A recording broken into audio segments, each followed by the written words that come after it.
So welcome everybody. I'd just like to welcome everybody here to the Water Race Committee meeting, Carterton District Council, Wednesday 17th of May at 1 o'clock. So just welcome everybody, the committee, the officers and the people in public forum, and special welcome to Sarah and Loki from the management team. So well done. So we'll move on to a karakahi tematanga, I'll say that. Mei te panga maunga rara ki te tai, Maui te ara tonga rara ki te awaraki, Tani te hapori awhi ai teratahi, whano hari mai te toki, hamai hui ai taiki ai. Thank you. We'll move on to apologies. I haven't got. Mayor? Oh, the Mayor Ron. Yeah, Mayor Ron's the only apologies. So put the apologies, everybody in favour of the apologies be accepted, please say aye. Aye. Against, carried. Thank you. Is there any conflicts of interest that any of the members of the committee have got to declare today? You got any conflicts? No conflicts. That's good. So there's nobody in the public forum that wants to speak today, but I'll welcome Kim and Helen here today. They're just here want to listen in. So welcome and yeah, hope you enjoy it. So we'll move on to the confirmation of the minutes. The confirmation of the minutes of the Water Race Committee meeting held 1st March. The committee's all got a copy of the minutes in front of them. Has anybody got any questions or alterations, additions to those minutes that I'd like to? I wasn't here, but I'll move it.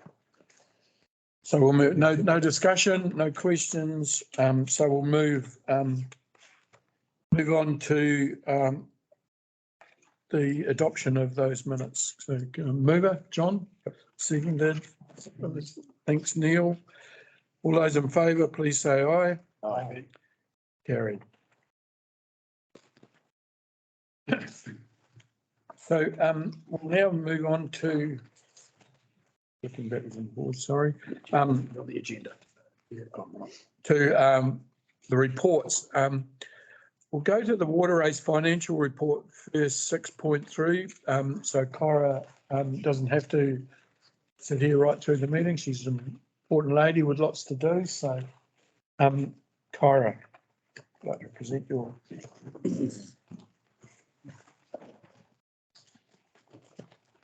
Hi, everybody. Page 24. Page 20, page 28 of the 28 of the electronic pack of the agenda. So everybody's obviously read it. So I will ask Kyra, do you want to outline anything or just want to take it as read and ask for questions? Yeah, just take it as read. And does anybody have any questions? Yeah, the resource consents under budget by 37,000 at this point. Have we got a fixed fee from the regional council as to what the resource consent, what they're going to charge us? Or is it just charged as they go? There's 3 fees from what I can remember. That might be a question for Rachel. The regional council charge us for the water take, isn't it, Rachel? Yeah, so we have several fixed fees, but for the actual resource consent submission, that's on a time basis for their consultant to review. So our staff time as well, Rachel. So our staff time goes against the resource consent, and then the consultant's cost for the Greater Wellington Regional Consent also goes against that. So increased slowly over time, if I'm correct, as the consent has progressed through Greater Wellington. So there's no idea of what it will cost at this point. It's just a moving target. That is. Yeah, which is out of our control. But we do have a budget for that, and that budget is an estimate for the reconsenting. So there's obviously some thought around that estimate. And each year, aye. So is that likely to even out? So this is really a timing. Yep. Yeah, so it'll still meet it. It's just the timing of this report. With your permission, Jim, one possibility is if we haven't spent some of that budget at year end, we can carry that forward into next year to avoid it, so that the rates are used for the purpose that they were rated for. And so that's a relatively simple process that can do. Okay. Do you want to comment on what we talked about yesterday, Jeff, with the corporate services and So corporate overheads? Do you want to talk to them now? Commissioner Chair, John McFadzean and I met yesterday and discussed looking back over 3 years of water races rates. Sorry, we looked at so there are two expenditure items that have increased over that period of time that have driven up the charges to water race users. The first is this resource consent that we are going through now, and the second has been the allocation of corporate overhead from council operating through the water race activity. Now that appears to have been set at long-term planning time, and we've gone back to our data and have been unable to recreate how the long-term plan came up with the calculation. So as part of our conversation, we're just unsure as to why there is such a relatively heavy burden of corporate overhead against the water race activity, because it doesn't seem to fit with the water race activity's demands on corporate. So what we're proposing to do is to review that as part of the long-term plan process, because we think at this stage it may not be accurate in terms of a fair representation of corporate overhead from council. Because they've gone up. If you look at your numbers, like from 2021 to 2023, the corporate services have increased by 315%, and the operation overheads have gone up by 327% in 2 years. I did work the percentage out last night. Yeah.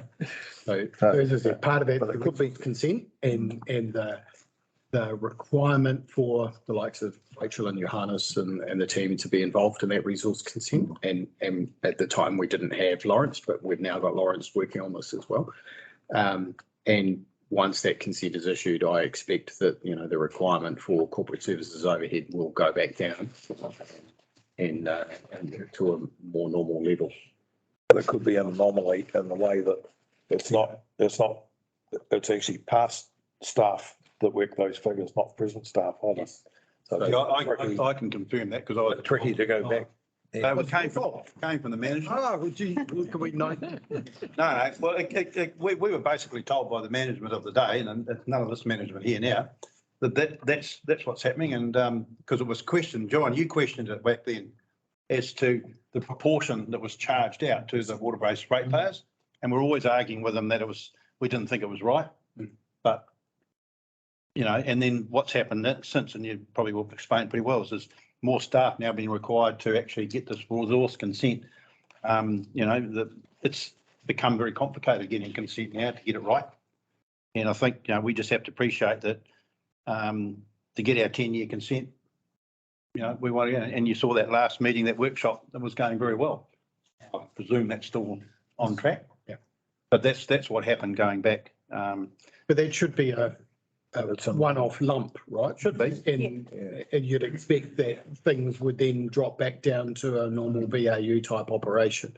So what Kyra and I and Kelly will do is understand what that normal BAU type operation should be and bring that forward into the long-term plan It's a tricky one. discussions. Yeah, it's a tricky one for you guys to look at, because if you look at last year, if it was to do with the rules, if it was based on the resource consent, like it went up 3 times.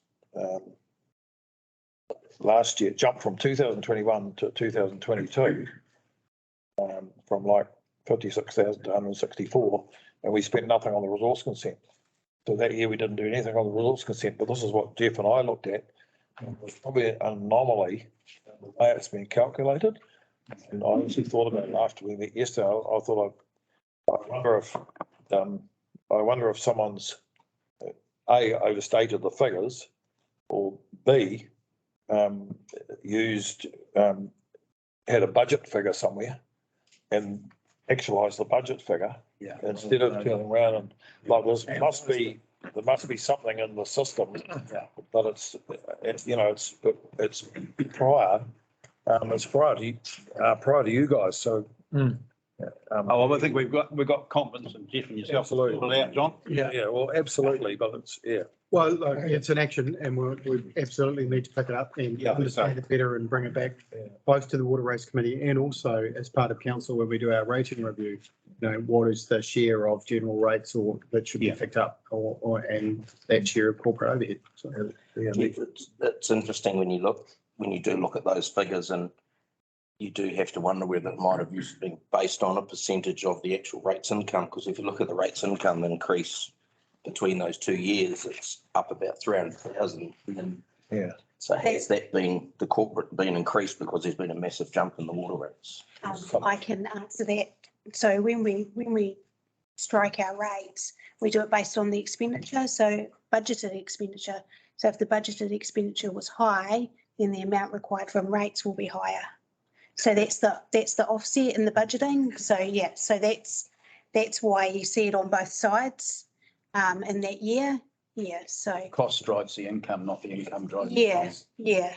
So if there's anything not spent in the financial year, you get to the end of it, is it carried over? so it will be contained for water race activity. So it won't be, it's not like the government where we'll sweep it into the general reserve. It will remain in the water race pot. Yeah. And so, that we can then draw on that later on for additional water race. So it's a targeted rate, so. Yeah. And the other question was what is the percentage? What is the percentage? That's of the greater administration cost That's of the the piece that council. Kyra and I are still yet to do the work on, so, Okay. we'll pull apart that, but clearly it's a larger number than it was. And we just need to go back and understand. To be 5, I think. Thank you. Okay, happy there, John? Yeah. Thanks. Is any other questions or discussion on the finances at this stage? Right, so the actions that we've got to take from that obviously is to sort out the percentage figures on the corporate and operations charges and report back. And that'll be included as part of the long-term plan. Yeah. Okay, thank you. So, Kyra, if there's no more questions and that for you, I thank you for your report, a really good report. And I'll call for a mover and a second do you want to move your report, obviously? No. You can't. Sorry, you can't. So Steve will move it and David will second it. So all those in favour, please say aye. Aye. Thanks, carried. Thanks, Kyra. Kyra can now go back to her busy day. Thank you. So it's the first report. So we'll go on to item 6.1, which is the water race report on page 10 of your agenda. And the author of this report is Rachel. Rachel, do you come and present your report? Your name on the bottom. That's my name. I take the report as read and I'm open to any questions. I'm sure there's going to be a few. Thank you. Questions? I noticed that in the resource consent, the final application will be ready for 28 June. Yes, Is that right? yes. So in that, Rachel, my question really is around how final is that application? So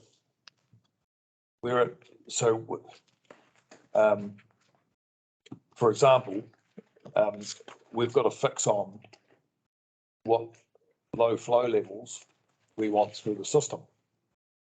We've talked about it, over a period of time, and we obviously need more water going down the water races to fulfill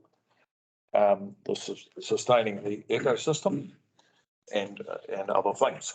So in this final application, by 28th of June, should we spell out the amount of water that we want to come out? I mean, high flows we don't worry about, particularly low flows, because it has to be at some stage. So is this the point to do it? And Michael may have a view, but is this the point when you put those things in place, the basis of your resource consent, or is it a moving target? Is it you discuss these things gradually as you go? So as you know, we haven't been able to gauge accurately our low flows, and we will point that out in our application. So we are hoping that GW will allow us to re-gauge those next summer as part of the application. And just The application allows us to put in additional reports Yes. after So after the application's been finalised and submitted. So I suppose my thinking is that we actually, despite not being able to have a measurement for the season, we've got others. Pikey's also got a lot of other information, and he's got photos of, starving fish, dying fish. So we've actually got evidence. We've also got the tests, which have a fairly clear picture on them of supporting the need for better flow, increased low flows. So is that not enough to go on? But I suppose what I look at we've worked on these things for a number of years, and I suppose the point I look at is it when you're putting this application in, we know that we need more water in our system to get to the end users to sustain the fish life. And we've got plenty of evidence to support it, I believe. So do we go to it? So do we put it in and go for it? From where we go and make it clear that this is what we want? That's probably not a question that I can answer. I'm not sure what conversations that Lawrence has had with GW up to now in regards to those low flows and the path capture of those low flows. So I'll have to get back to you on that. Well, I think because it's the 28th of June, what my thinking is that this meeting have actually got to come up with a number. So can I maybe just talk to that? So the application process is you don't provide a number, you don't apply for a specific number. That's just not the resource consent process. So there's the low flow is established by the data of a dry year. So that's why, because we didn't have a dry summer, the low flows can't be established. So we wouldn't, part of this process, part of this application, we wouldn't be able to support a specific number with specific data. Yes, there's supporting evidence that a higher flow is required or a specific flow is required, but we don't have the actual number of what that should be. And photos won't support that either. It won't support a specific number. That needs to be a measured number. So, but what Rachel is saying is because we haven't had the dry summer, part of the consent review or process will be that when that time arises, that it would be measured, but we wouldn't have the ability to put in a desired number at this time. Because we've had low flows in previous years though. Yep. So Not this last summer, but other years we have. but Greater Wellington's team has indicated is that as a minimum, we do have the similar conditions of consent as in the past. But that was just an indication at that time. So this process is still ongoing, obviously. But unless this consent is structured different from the current one. So the current one, there were two resource consents, one for the Carrington and one for the Taratahi and for take. And then there were, because the regional council monitors those rivers and there are turn downs on those that everyone gets affected by those, including those that take water for potable water. And there were 3 levels for each of the 2 water races. Both of them had a minimum number. And there was an argument for the Taratahi, I think it was, minimum number to be stepped up from, was it 333 to 367 or something like that. 34. Regional council had wanted this monitoring of the tail races basically to justify whether the low one that they had got to was acceptable or not, and the community was arguing for the higher, older one. So I don't know, without being able to read the resource consent application, I'm guessing that there would be still those 3 levels in there, because those 3 levels relate to the flow in the river and how GW manage that. And whether you're going to aim for the bottom number now, but with this work to happen at monitoring the tail races in the next available dry summer, to then justify the next level or not. So I'm sort of struggling to understand exactly how it's structured. My understanding from what the work that Lawrence is doing, that he is negotiating for the highest number, for the highest flow that we could, or the highest stake that we can get. But without the supporting information of what a dry summer, what we require on a dry period to get water to the end of the race, without that data, you can't really support a specific number. So we will get there once we have the conditions to test. I thought you had to be more definitive than that going into this process, because otherwise how long is the resource consent going to take? If you're going to wait for that, So the consent will be for the take. Yep. Generally. That's the, And what we're talking about is the low flow number, which is different to the overall take. Yeah. And I think what Rachel and Johannes are saying is we will finalise the consent for that take generally, which is the water take, and then there will be limitations on that take for low flow. Yes. And it's the limitation report that we may be able to lift if we have better data from a dry summer. Whereas at the moment, the limitation is Greater Wellington's report. because you see, We get low flow data. Yeah. So in order for us to, we'll complete the take and then we'll go into battle on low flow. And we need data. So we need another report to compete with Greater Wellington's report that says low flow data should be this. So that's what we're proposing to get in the next dry summer. So that low flow data report will then be able to allow Greater Wellington to lift the restriction on low flow during dry years. Would that be a fair assessment of the process? Yeah, because when we had the low flow levels, which of course cause the problems in the summer. They were set some years ago, and then Pikey couldn't get water to the end users, so we applied for another 15 litres in Carrington, 30 in Wainawa, and they gave it to us on condition that we monitor it over the next 3 years and prove that we needed it. Yeah. So the So problem, that's the bit we haven't done. yeah, the problem was that the particular staffer who, I don't know who it was now, but in the council, we thought was keeping up to date with the monitoring, and they weren't. So when we got to the end of the 3-year period, GW said, well, where's the evidence? Like, just, like which was an acceptable request. And we haven't got it. The staff had left, nothing done.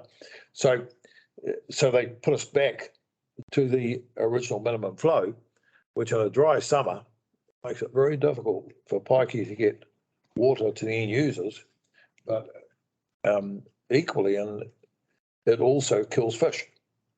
So the waterways system is part of the ecosystem with its connections to the river.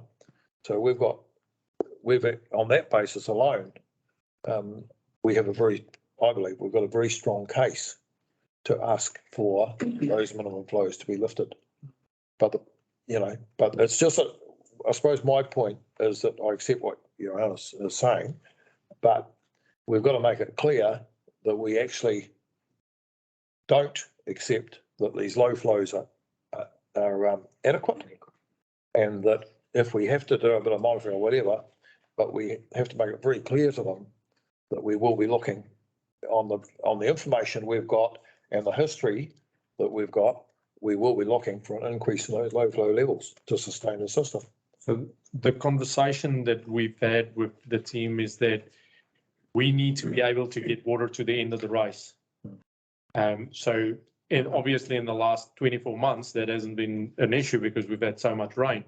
Now, when we do get there, they are open for that conversation. If we can say that we need, even if you can pick a number of what it could be, but if we can justify what is required to get to the end of the race, and we could have that conversation with them at any time, even if we have a resource consent in place, and the environment changes, we can get a variation on that consent. How quickly can that be done? Like if it's really dry and the water's stopping getting to the end, is there an emergency provision?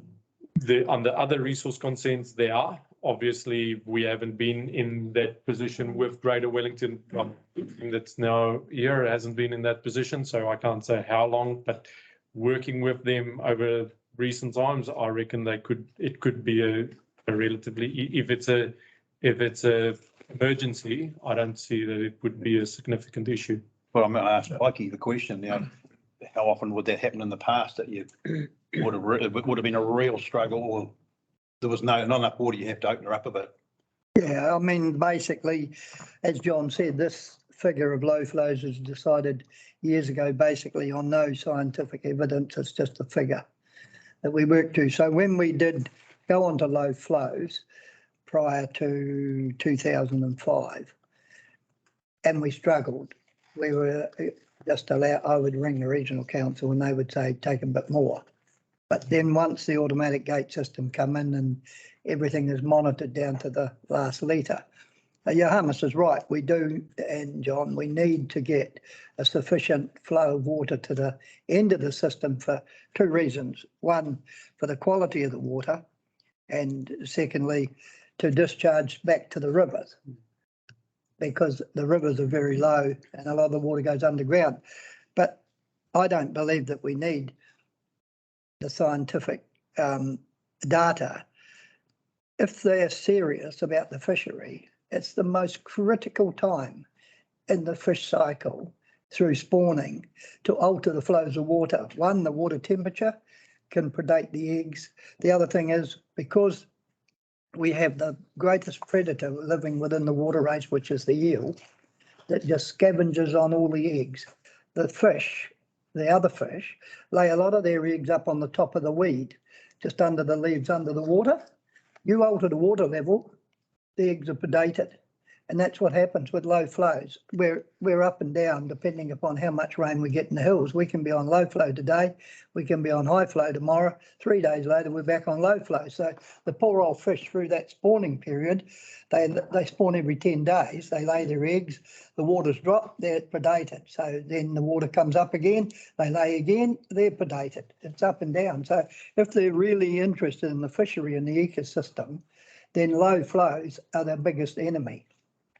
I guess my last question on that, Johannes, is within the work being done on the consent at the moment, do you feel confident that there's an ability in there for us to actually to make an application to get a bit more water to come down at that really low flow period?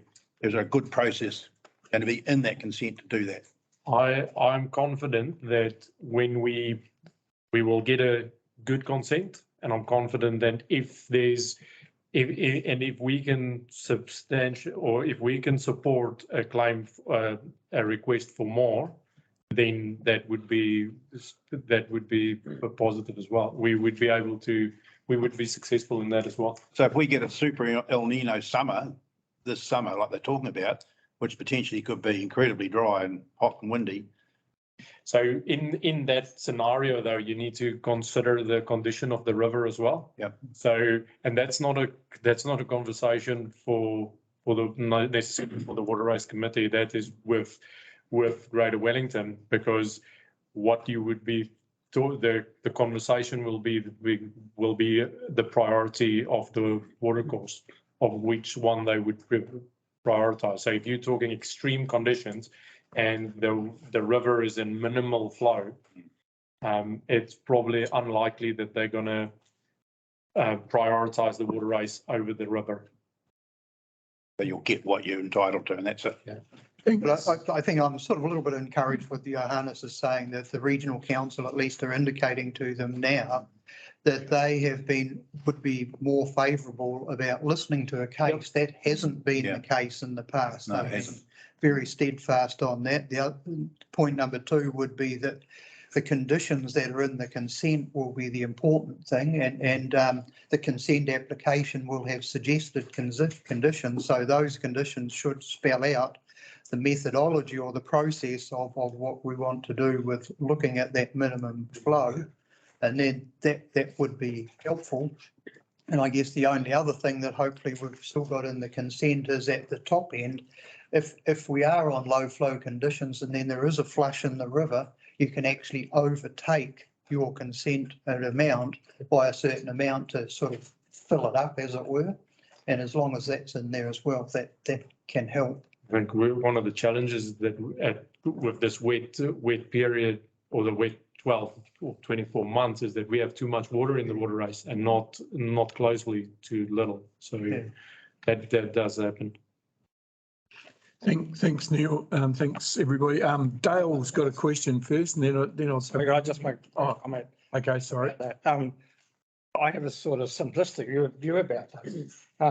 Water's there, whether it goes down the Wainawa to the Rimahanga or it goes via the waterways to the Rimahanga.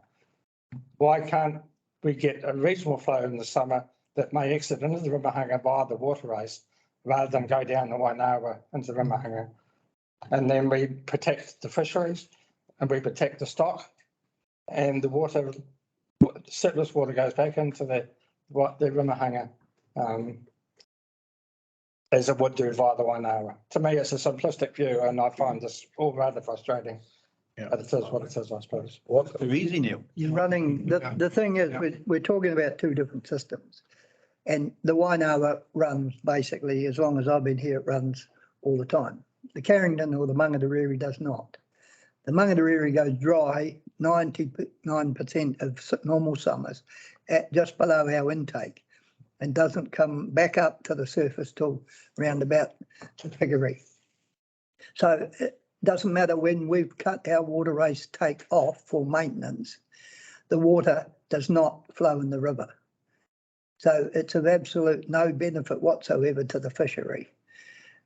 So it's the waterway system on the Carrington especially is a nursery for the fishery, because when the river goes dry, they slip up those 7 outlets and they hang about in the waterways through the low flows, when heavy rain comes, because it's on along that hill, they get washed back out into the river and the cycle carries on. So that's the difference. Is it's better to have more water in the Carrington system in the water race to protect that fishery. The Wainau is a little bit different. Thanks, Poggy. Dale, you had a Yeah, thank you. Good. Very interesting conversation.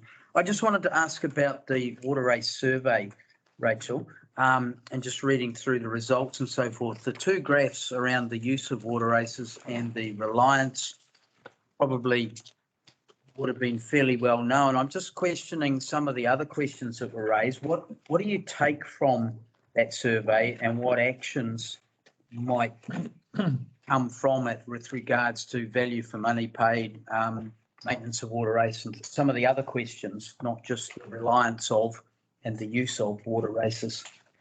That's a really good question. So if I can answer, I believe some of these questions were put together in conjunction with, do you want to say something? Carry on. Between Lawrence and GW, so some of these inputs are required for the consent application. So Survey was a requirement of the consent. yeah, Yeah, I'm really just questioning if we get results and some of them, I mean, obviously the reliance, I would have expected that to be the level it was, because otherwise why we got water races? And the usage is fairly self-explanatory. But if we're going to ask people in a survey, or they're going to ask people in a survey questions and they get a response, then does that drive any action, or is it just an exercise?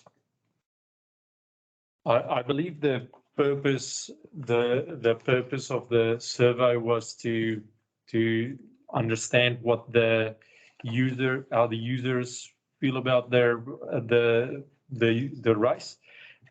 We can to get to the detail of the intent of and what the levers and mechanisms are behind each and every one of them. We can probably report back to this committee about that and how it influences. I believe from my brief conversation with Lawrence regarding the survey is we want to show that our community uses the race and that they value it. And from my understanding, that was the main purpose. So I don't know if the detail of it will pull any specific levers though. Okay. It shows that though, yes. Yeah, from what I read in the discussions I've had briefly, it was a really good response to the water race survey. We sent out just over 500 survey forms and we got back 219, which is, as I was talking to Kim just before the meeting, and he agreed with me, that's a horrendous reply percentage on any surveys that have been submitted. So that's really good. What it doesn't show in here is on the survey form, there was a space for individual comments on the bottom. And I've asked Robin if we can somehow collate those and then come back to a water race workshop meeting and go through some of the comments, because there'll be a lot of good stuff in those comments, and there'll be a lot that we haven't actually thought of. Yeah, so really what I was meaning. we need to make use of those comments. One thing that I have noted on my report here, the interest in a pipe network is basically nil. So and that's probably something that's of heart to everybody here. I have to say that I had a number of ratepayers or respondents talk to me about piping and why was that question there? Yeah. What was their intention? And I had to say, well, I don't know, because that's the first I heard about it. But that certainly generated a number of. We've had 3 surveys in my 45 years I've been here, and every round the traps, that's around the people that pay the rates, is that they believe that the questions are not the right questions. Some of the questions are not the right questions. No, they were in the centre of the survey. I went through it, and I don't know how the others got on, but I might not be the smartest, but in the centre of the survey, I couldn't follow where they were going. I really couldn't. And the other thing is that even with this survey, the last survey we did, I felt that the percentage of people said that there was a good value. Yeah. was less than what feedback I get on the ground. So I started saying to them, so what did you feel out it was poor value? And they go, yeah. And I said, well, do you not want it? And they go, shit, yes, it's the most important thing on our farm. So I said, why didn't you put that down? They said, because you'll put our rates up. So I've asked the exact same question this time. And I've said to people, oh, did you put in there that it's the most fantastic asset to your farm and value and everything? And they said, shit, no, you'll double our rates. Farmers. I think it's Pikey's reputation. I know, previous administrators. Previous CEO, we're still looking for somewhere. So some of these questions are actually designed around the answers that you wanted to get across for the resource consent with the regional council. Yeah. Yeah, so the survey was for the purposes of the consent. Okay. There are some sections that may need to be piped where they're crossing roads and, you know, where we've got sections, but no, generally, we're not looking at piping on everything. Been asked many times in the past. Way too expensive. So in general, it's good value. Towards our consent. Yeah. Is it that question around the piping? Is that why we've got a public gallery today? Really? Oh, I'm scared also too because you invited us. Yes. It's on there. Yeah, we invited. Oh, good. That's cool. Interesting. It's good. The only thing I didn't like was that all the meeting times were on the back of the survey, so you had to put the survey in the box. Oh, so. And the meeting times are all on the other side of it. So in the past, there has been some sections piped, but at the expense of the landowner. At their request. At their request to solve a problem. I guess that option is still there if people want to do A that. couple of pipe sections in Wainawa, right, where they go under industrial land, Was it- you know. These up behind Clearville Bakery, Pikey, wasn't there, in recent times? Basically, all the pipe sections that we've done in my time have been to protect the waterways from pollution, from like the industrial area. A lot of the big dairy farms have it piped right through their land just to protect the land, the waterways from. The main thing when pipes are put in though is that, well, it's 100% on the landowner anyway. That's easy. But the main thing is that the pipes are of adequate size and that, I mean, at some stage, pipes do get blockages in them. You've got to have, like you've got to make sure that. You want to over design Well, it. you've got to make sure that Pikey has looked at them and, like you said, John, over designed and made sure that they can, if blockages occur, that they can be. It'll be big enough for Pikey to go down. Yeah. And the other thing too is,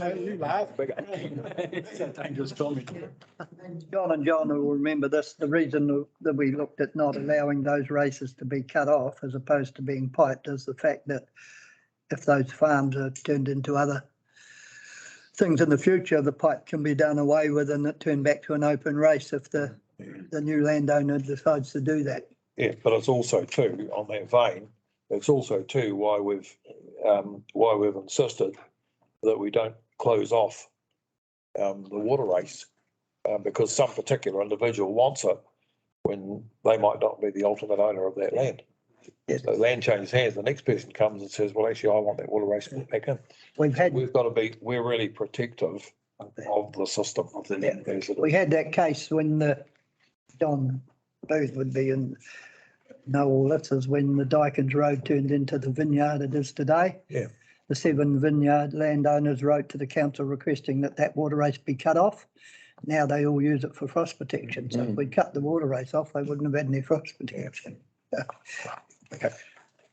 Thanks, everybody, for your discussion, input, questions, etc. for that report. A really good report, Rachel. And the actions I take out of this is that the survey results will be collated and At some stuff, doesn't it? One more question, actually. Great question, John. To Pikey, and it's around how much time that you and your staff spend on actually stormwater. Like the water race obviously takes a lot of stormwater. Well, most of the maintenance during the winter is to do with stormwater or overland flow. which we have no control over. And, you know, because it's in the water race, then it becomes our problem to deal with it. And no, this year it's just been constant flooding of basically every water race in the Taratai district and Carterton. It's ongoing. It's gone ongoing year in, year out. You're going to be dealing with it because it's another conversation that Jeff and I had yesterday. Based on that, then you would really want to have a look at what the general CDC budget contribute towards the water race system. Yeah, well, the other thing, and the guys that have been on the committee for a wee while, I have mentioned about roading contributing to the management of it, because they never used to be allowed to discharge road water into a water race, but over the last 10 years, it's been just practice now that they just cut the water table straight in. Whereas that water used to run past the water race and then just go into the lowest land of the paddock. So it run off the road and just run onto farmland and dissipate within the ground. So we're being overloaded with road water. And as we go forward with the water quality testing, we're going to have a lot of stuff in the water that's coming off the roads, and we're going to have to deal with that. So at the end of the day, that's going to be an added cost. And whether council see fit to take a contribution from roading or not is another question. Will also affect the purity of our water. So all the drainage from the new state highway roadworks, the pipe, and they put drainage pipes in, that drains into our waterways? The new section, Johannes can tell you, they put in massive soak pits and rain gardens and stuff to prevent that. But up to all the roundabouts, it was running into the waterways. So it's only going to be time to tell. But I noticed in the rain yesterday at Norfolk Road, the road on Norfolk Road is already flooded. Yeah. So that means their soak pits are not working now. So it was too high. Yeah. Oh, they haven't finished the. I realise they haven't finished, but you look at the curving. They've got in place at the moment is not coping with the rain we had. They've had to cut the curb. Oh, have they? The other. Still higher than the- Yeah, it's the other question I had too was that Sarah is going out with Pikey 2 days a week, isn't it? When we get back. And my question really was around, well, she's trying to accumulate or take on board Pikey's knowledge, which has been built up over 45 years. And my thought was that really 2 days and 2 days a week, it's probably going to take 150 years to learn what Pikey's learned over 45 years. On Saturday night, we're going to live to 130 now, so we've probably got time. I hope we both do. But so my question around that was that, and this is really probably a question for Jeff, is that is there opportunity to have Sarah 4 days a week instead of? In the summer would be ideal. Right now, because it's so wet, we can't get off the roads and drive around. It's probably 2 days will be fine. It's probably not so much about, it's not so much about getting the work done. It's about learning those little intricacies of the system. So over winter, where do you go when it rains? Why do you go there? What do you do when you get there? It's stuff like that, Pikey, which I know, like, we all accept stuff that because we've done things for a long time. To us, it's common sense and easy and obvious, but to someone else coming in to try and learn that stuff, I just wonder if we're just asking the impossible to try and fit that in 2 days. 5 years ago, it would be brilliant because I jump on the quad and whip out and Sarah could jump on the back and away we go. But now with health and safety, that's not a permitted activity. We can't get to where I need to go in the ute. So we either need another quad. So it really makes it, and that's only because of the year. It's only because we're so wet that it's not easy for where I need to go. I can tell her where things are, but unless you physically can't. actually see them. telling. Yeah, and I can say the second paddock over there and you open 63 gates to get to it, there's a pipe 4 inches round. Yeah, that's right. Unless I can take it to that point and show her, there actually isn't any point in her listening to my dribble for 4 or 5 hours a day without seeing anything. That's right. You know what I That's my mean? point. Yeah. Okay. So I don't know, but So That's, Pikey's answered your question to Jeff, so perhaps Jeff could also answer. Sorry, Jim. Did you get anything from it? Right, side by side.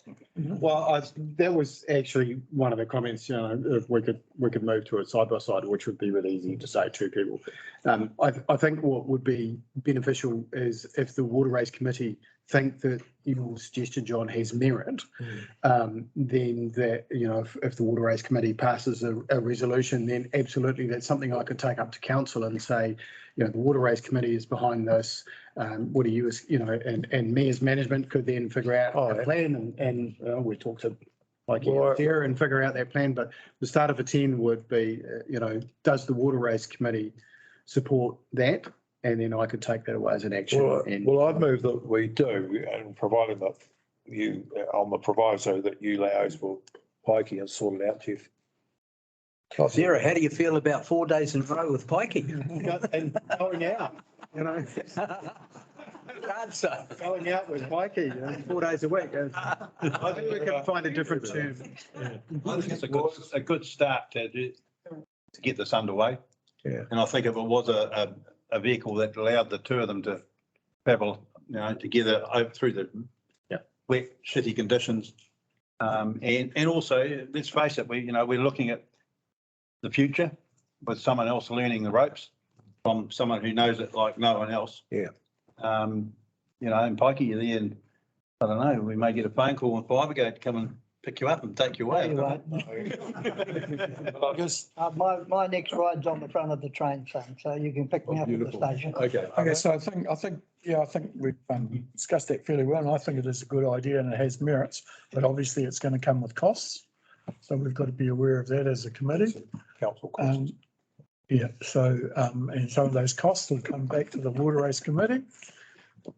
If we basically, all in agreement, that we take that resolution back to council. Yeah, I agree. I think everybody agrees, so I don't think it needs to be any more formal than that, does it, Chief? Okay, so Robin, we'll take an action back for Jeff to investigate. Expanding the number of hours to up to 4 days a week for Sarah, and also to look at potentially acquiring a side-by-side to allow the two to travel together safely. Does Okay, that mean you need a trailer as well then? I've already got that. Probably got one of our trailers. They have them once. I've got 4 trailers. But at times, though, Pikey, what you're saying to me is that in some places, like the side by side's too wide if you're spraying, so you need a quad. Well, logically, we might be better with 2 quads. Yeah, but I think those. A lot of the hill area with Carterton through there, you can't use it side to side because they just roll over. I think. I mean, the bike that Investigate the best option. yeah, that's right. Yeah. I mean, the I just wanted bike to say something. that I have is independently sprung. So when you, like most quads, as soon as you try to turn, the wheel comes off the ground. Well, mine doesn't. So when you're on riders or I think you go tracks and stuff like that, it's designed for the job. look at the options. Sarah's Well, good enough. You'd probably we're- run up the hill before you. I'll talk to Rachel and your hummus and. Right, sort of on your hand. Okay. Oh, sorry, Johannes. Just the action for Jeff, maybe not focused on 4 days a week, because getting some. Up to. As I required, would probably be thinking, just looking at additional resource, because 4 days a week to get a FTE for 4 days a week could be challenging. So to give Jeff the power to look at another FTE or something in that, two options. It's really around accelerating the transition or the handover, whatever it takes to pass on the knowledge as efficiently as possible with the resources available. Like, I think Jeff's got the steer on that, so. And could I just reiterate to the committee that none of this is me wanting to see Pikey go anywhere. Oh, should I? So as far as I'm concerned, you know, I want you here for as long as you want to be here. Absolutely. we go now?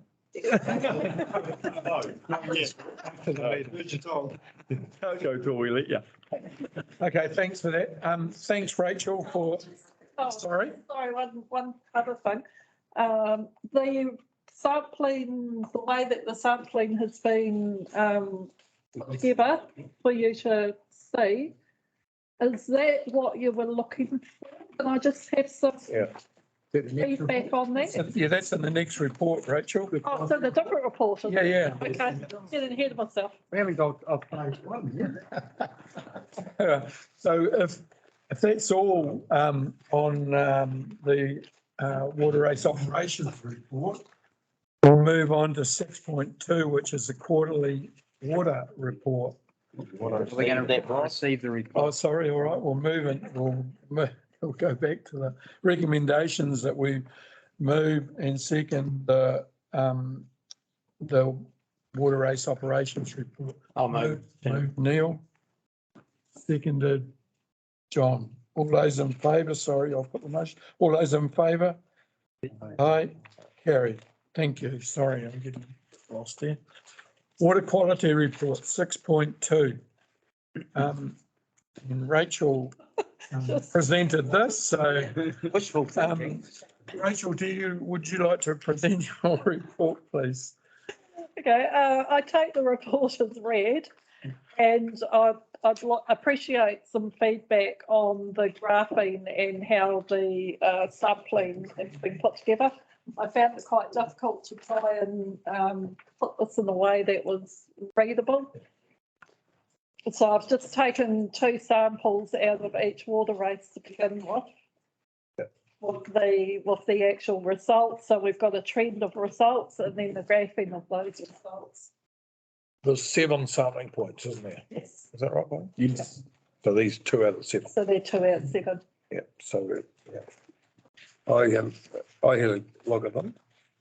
And probably a question for Pikey, probably obvious, but the E. coli levels, everything, well, all the levels, interesting enough, Carrington had lesser levels than Wainawa right through, which I was surprised at, due to similar systems. But the other part of it, all the numbers to me look pretty much base, except for E. coli, and E. coli jumped January 22. So was that low flow? Yep. In the Carrington, and then in the Wainawa, the same thing, even though the numbers were a little bit higher right through than Carrington, but it's January 22, May 22, that was dry, wasn't it? Yep, they shot up to 300, and then I couldn't, in August 22, 1400. Why is that, Pikey? August. Well, Was that like? when we originally, because of the sampling come back and it went through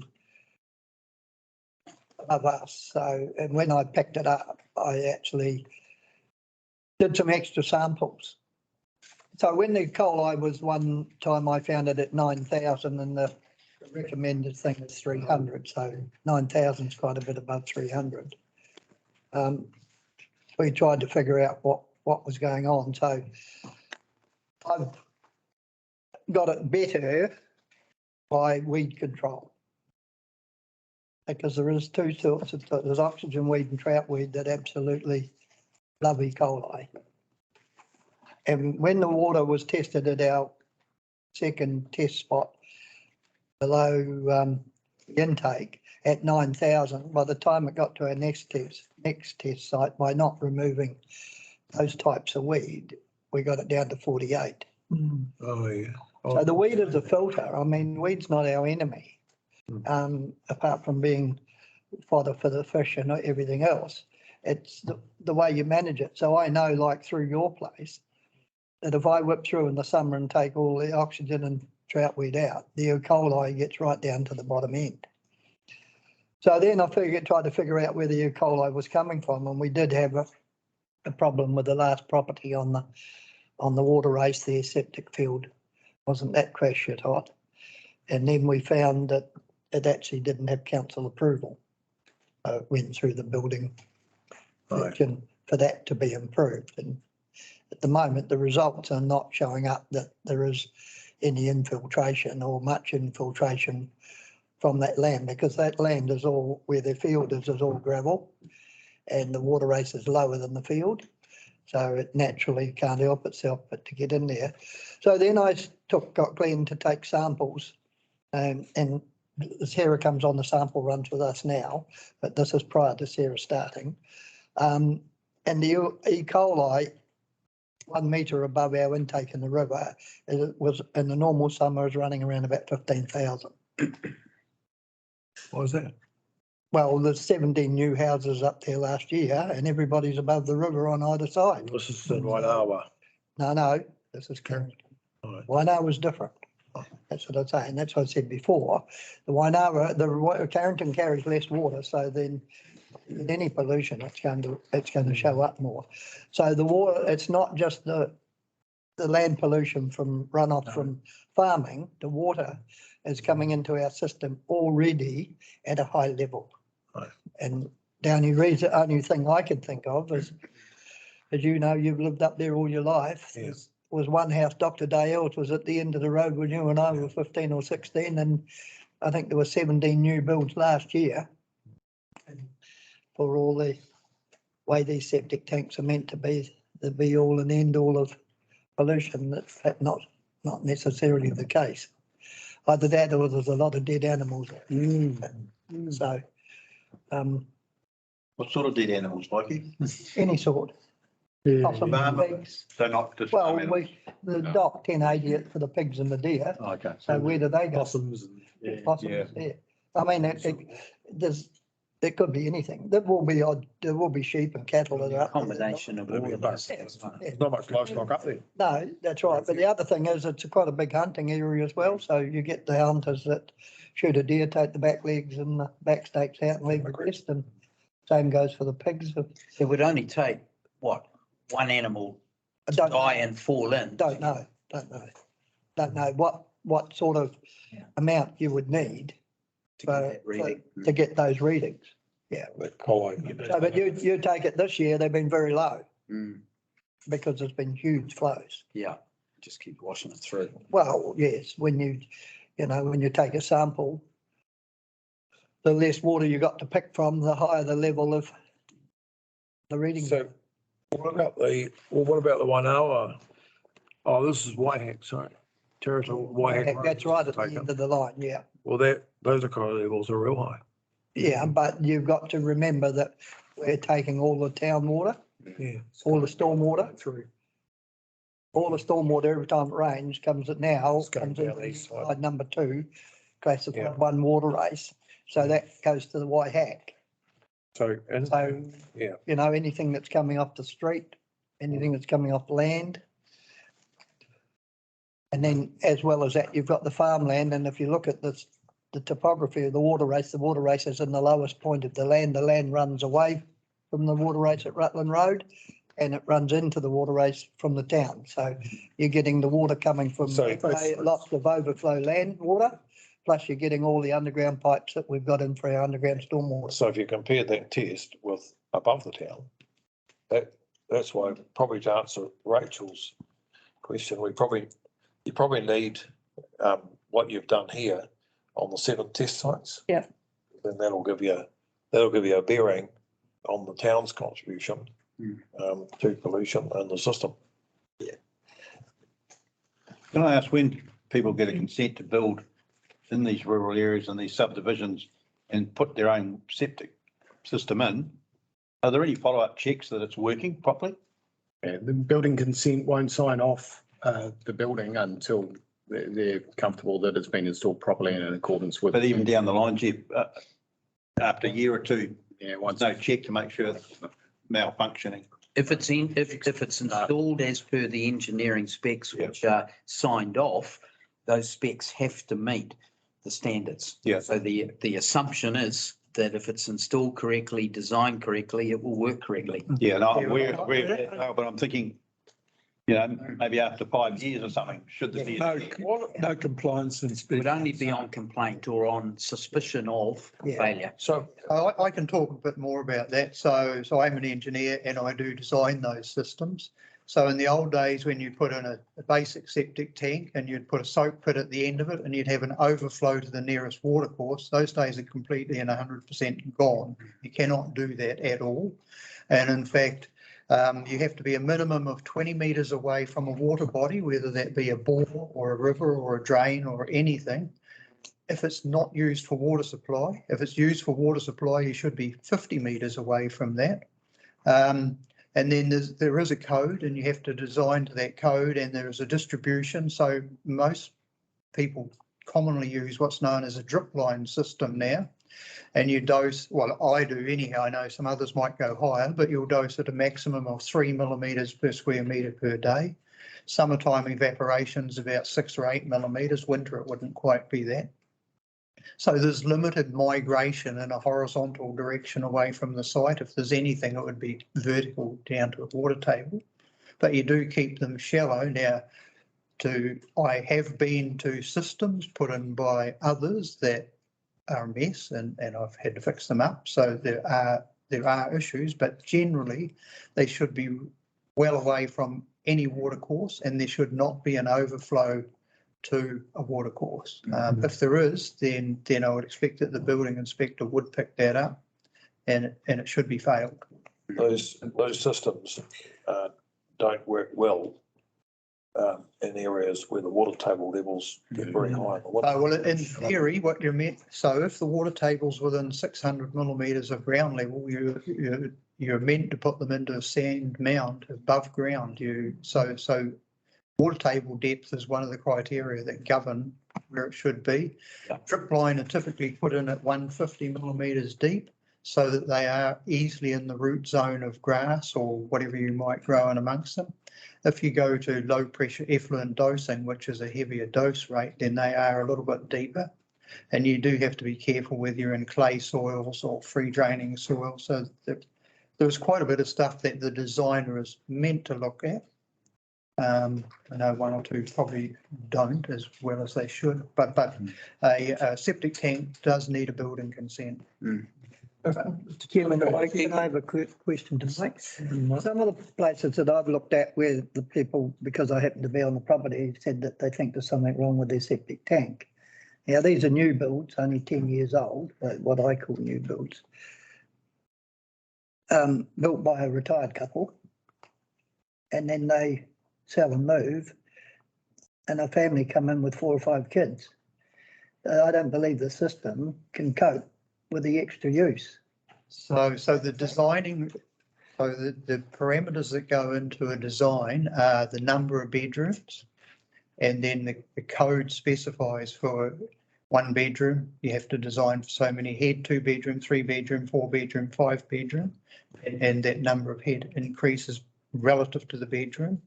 And then also, if you're relying on rainwater, you have to allow 180 litres per head per day for that design number. If you're using bore water or town water, it's 200 litres per head per day. So you multiply out. So you would normally find that most systems are underutilised. You do get a shock load now and then if the family comes to stay for summer or something like that. Normally the time that you get a shock load is in the summertime, when it's easier to have more people around about, and so the system can handle that. The newer secondary treated aerated ones have quite a bit of reserve capacity in them. If you're designing it properly, you should design even a basic septic tank a little bit bigger than you normally need. And even with a low pressure effluent dosing, they'll have a septic tank and a separate pump chamber. So you often have quite in effect, a storage volume on the site.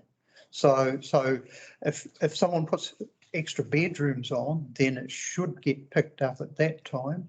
That you would increase the size of the field, or that's typically a question I'll ask people, or people will say, look, I'm putting in a shed and I'll have a bedroom in the shed and then I'll have my house will be 3 bedrooms. So I say, well, okay, you're up for 4 bedrooms, that's it. And I'll design the tank for that now and I'll have a 2-stage field so that you can increase the size of the field. So there are things that you can do that should get around those sorts of problems. The secondary treated systems usually have some sort of warning system on them that something will flash or ring or do something, and you need to phone a fitter to come and do some work on it. And Brian through probably sees these sorts of things. So I think the systems are better now than probably they were, and like I say, you cannot put in a soak pit or septic tank.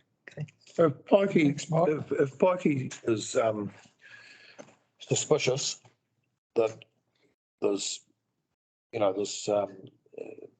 there's infiltration of the waterway system, has he got the right to start doing spot checks on water quality? So, Solitaire would, so even further than that's Greater Wellington enforced. We don't regulate that. So Carterton District Council does not regulate that. So Pikey can report it to Greater Wellington to inspect, but Carterton District Council officers do not have the authority to do that. They might have something under the Building Act, I would have thought. So if you went to the building people and got them to check up, so if someone had made a modification of a system that they had consented, then I would have thought the building people would be able to put a modification or destruction of existing. Put a fixed notice or some sort of notice on it, but in the general case for pollution, you'd go to the GW. And there are 2 rules that you have to comply with GW as well when you're doing the designs for these sorts of things. So that in some cases they're more restrictive and dumber than the code, but it doesn't matter. So Pikey's either going to go to the regional council to tell them of your suspicions. Well, what I've done last is I talk to the building inspector and then they organise it. So like Jeff said, the building inspector. I'd talk to the building inspector first to see that it's not an illegally modified system. If it is, then CDC's probably got the powers, but if it's a normal consented system, but it's just pouring out and going into the drain, then it might be a regional council maybe. Like those things you told us about the septic tank and that, what about the composting toilets? The regional council has some notes about composting toilets. So does our council, do we have to approve? It'll be part of your building consent. Like I haven't done any, but it'll be part of. There's quite a few turning up now. Yeah. Okay, thanks. So I guess the general comment about these, and Rachel, are they beneficial? Yes, I think they are. I noticed the Mungatereri Valley one doesn't have a list of the DO, the dissolved oxygen, whereas the Taratahi one does. And just for general comment, and I confirmed this with my wife last night, who's a chemist. So under pH 7 is, for information, pH 7 is neutral. If it's less than 7, it's starting to head a little bit acidic, and if it's greater than 7, it's heading to a little bit. So that's good. These are all pretty close to 7, so they're all pretty, pH is pretty benign, really. A little bit of blips here and there with nitrate and nitrite and stuff. And the Taratahi is here and there a bit bigger than the Carrington one, but then I know where that test point is in the Taratahi, and that is right at the very end on Waihingi Road, just down past my place.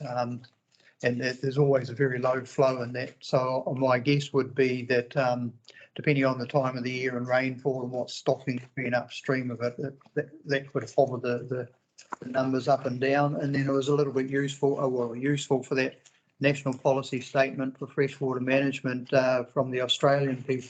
They gave an indication of the numbers that might be acceptable for stock drinking water, and when you have a quick look at those and compare them with the numbers in here, so we're running pretty good. I thought we were.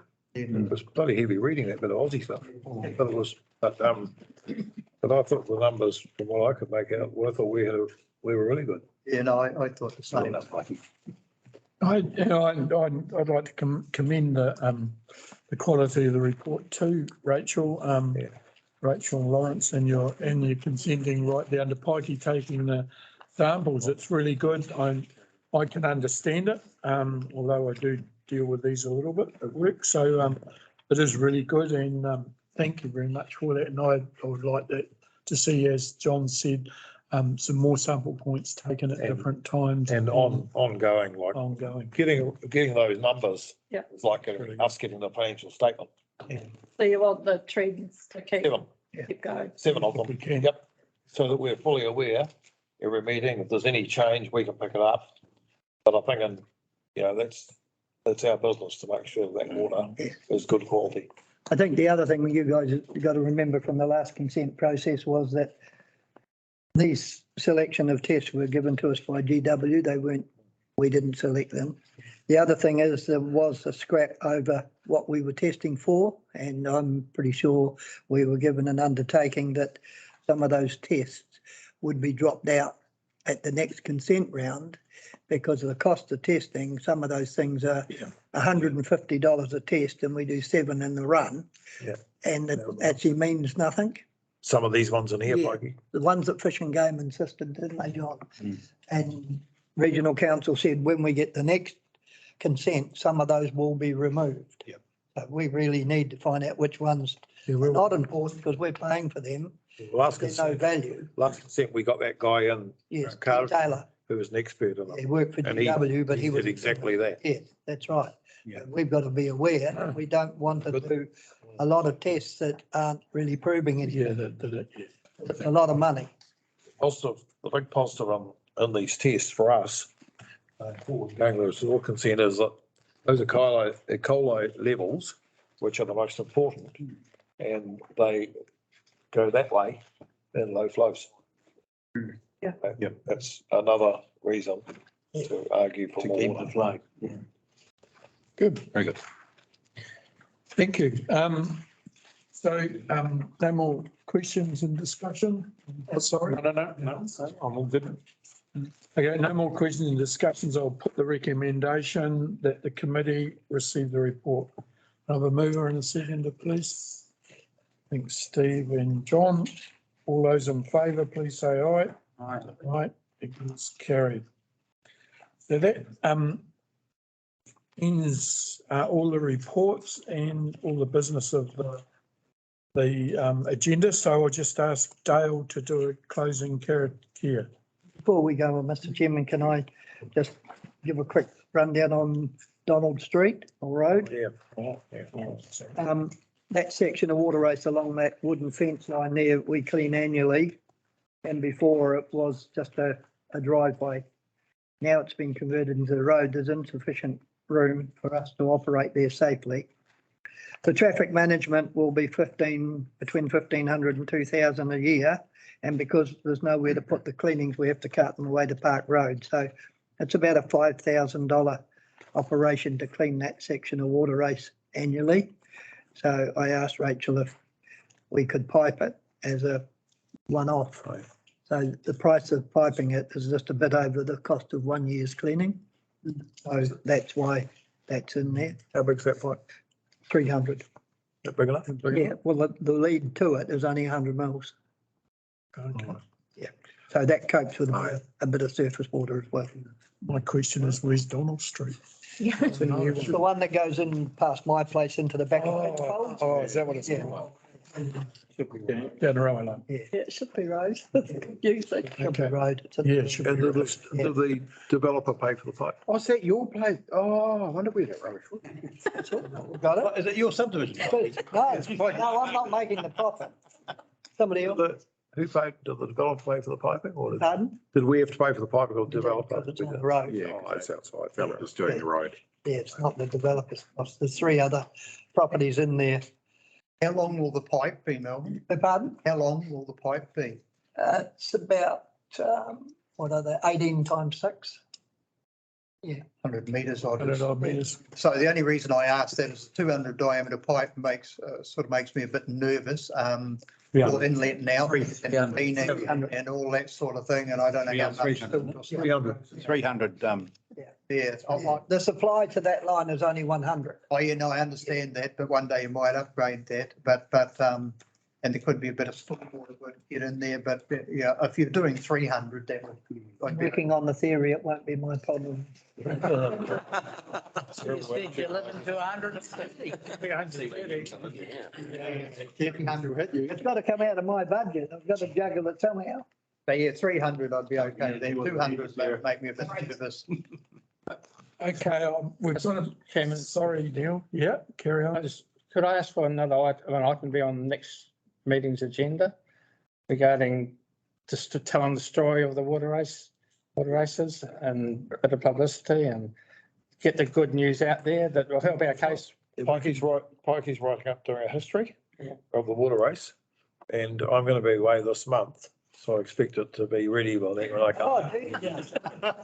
You've got to be. You can probably combine that with the survey results, but then Well, but It's really important, Neil. yeah, it's a story, perhaps, if we get the chance to talk about it and perhaps get some action. Yep. Down the road. Pikey's. So Robin's got an action on pikey, which must be the world's first action on pikey. I love it. Well done, Jim. Usually they're all on me, but. This month. Early enough to catch him, that's not me. so we've got a mover and a seconder for the report. I haven't actually put the motion yet, so move Steve, seconded John McFadzean, that the committee receives the report. All those in favour, please say aye. Aye. Against, carried. Thank you, and we'll close with a closing character. Dale, thank you. E te atua, tēnā koe, mōna paenga, o tēnei rā, amene. And that's just basically giving thanks for the meeting. Thank you for all your contribution. Thanks, Dale. I declare the meeting closed. Thank you. That one's going to pull me up on.